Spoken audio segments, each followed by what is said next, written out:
kita lihat peraturan perundang-undangan kita ini terikat dengan satu ketentuan tahun anggaran mulai dari 1 Januari sampai dengan 31 Desember. Nah, pengadaan barang jasa itu kan bagaimana menggunakan uang dari anggaran yang sudah dialokasikan tadi. Harapannya sih memang betul banget. Kita berharap pembangunan cepat terlaksana, masyarakat bisa segera menikmati produk-produk pembangunan. Tapi memang tak bisa dipungkiri ya, ini permasalahan klasik tahunan rasanya. Se-Indonesia masih terjadi kondisi seperti ini. Mudah-mudahan selalu ada solusi-solusi perbaikan. Memang kalau kita lihat ada banyak variabel yang dapat mempengaruhi kenapa pengadaan tersebut tidak dapat dipercepat proses pelaksanaannya dari awal. Macam-macam itu. Mulai dari pola-pola kebiasaan aparatur yang mungkin yang tidak secara tepat memulai pelaksanaan, kemudian dinamika-dinamika dalam pembahasan persiapan-persiapannya ya, sampai dengan kondisi-kondisi yang mungkin bisa jadi terkait dengan perubahan-perubahan dari peraturan. Contoh saja ya, kalau saya mengevaluasi 2020, ikhtiar percepatan sudah kita lakukan. Rasanya dari akhir 2019 sudah kita upayakan untuk dilakukan percepatan seperti dengan contoh memastikan para pelaku pengadaan sudah siap kompetensinya, pelatihan sudah kita gencarkan, terus kita kontrol betul kesiapan mereka setiap waktu. Nah itu kan rasanya kita udah pede itu, nggak akan ada kejadian keterlambatan di tahun 2020. Tapi wallahu a'lam bishawab, ternyata ada kisah-kisah pandemi. Itu ternyata ada COVID di antara kita. Ya, itu contoh. Terus 2019 kalau kita evaluasi tak bisa dipungkiri ada beberapa variabel juga yang mempengaruhi. Di antaranya terjadinya perubahan peraturan pengadaan.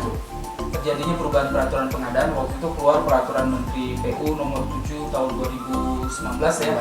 Di situ akhirnya langsung terpaksa membuat para PPK, para penyusun perencanaan merubah pola rencana mereka sesuai dengan peraturan itu.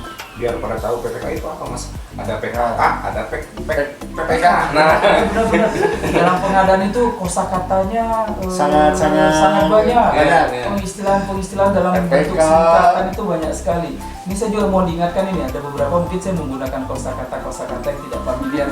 Taruhlah kosakata yang agak cukup sering dipergunakan dalam pengadaan, diantaranya tadi ya PPK, pejabat pembuat komitmen. Nah itu siapa, Mas? Kalau dulu itu bahasa jadulnya Pimpro. Pimpinan proyek.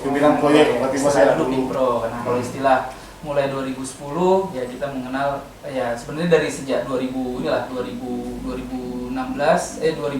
kita sudah mulai menggunakan pengenalan istilah PPK, pejabat pembuat komitmen. Terus ada lagi yang namanya Pokja, dulu panitia lelang, sekarang namanya Pokja pemilihan. Nah kembali ke tadi, jadi PPK ini orang yang nanti yang diamanahkan oleh negara untuk melaksanakan keproyekan tadi, melaksanakan pengadaan barang jasa tadi.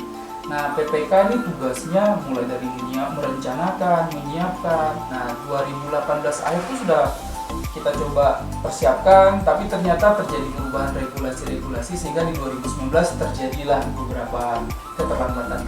Kalau di SKPD PPK itu lebih banyaknya siapa nih, kepala dinas atau siapa, Mas?